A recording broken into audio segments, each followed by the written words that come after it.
DM kana kufuma kuchirizirwa pero maidai wangoridza rangu kamatoni sinono kendo ini ndava kuda high life life mangu nemukadzi wanikwete 5 life pamusoro kuita seya strife kugara ndechifara ndechirova simajaifi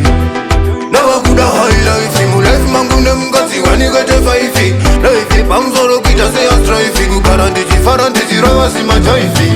kubasa ndenda ndokusa chingoro daroshanda kainini kandina zororo danetandadalefe pamusoro kwainga wani chirema chakarova sporo nangwezvikanzi corruption iri raifi asini ndava kudawo kakapeta laifi kudya fokendinaifi nemota ma-x5 ini ndava kuda high life life mangu nemukadzi wanikwete 5 life pamusoro kuita seya strife kugara ndechifara ndechirova simajaifi ndava kuda high life life mangu nemukadzi wanikwete 5 life pamusoro kuita seya strife kugara ndechifara ndechirova simajaifi aiwa pauda kushanda kwete kuoma banda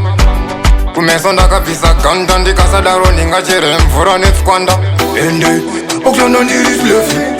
ndakakura ndaigara nkefi inzwa voice but I'm brefi aiwa wakomana nchini yangu iri yefi saka ini ndava kuda high life life mangu nemukadzi wanikwete 5 life pamusoro kuita seya strife kugara ndechifara ndechirova simajaifi ndava kuda high life life mangu nemukadzi wanikwete 5 life pamusoro kuita seya strife kugara ndechifara ndechirova simajaifi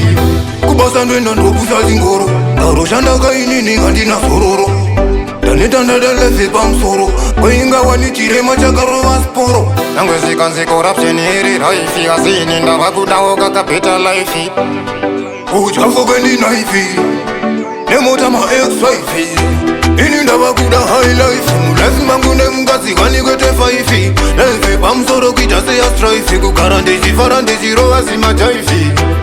ndava kuda high life life mangu nemukadzi wanikwete 5 life pamusoro kuita seya strife kugara ndechifara ndechirova simajaifi high life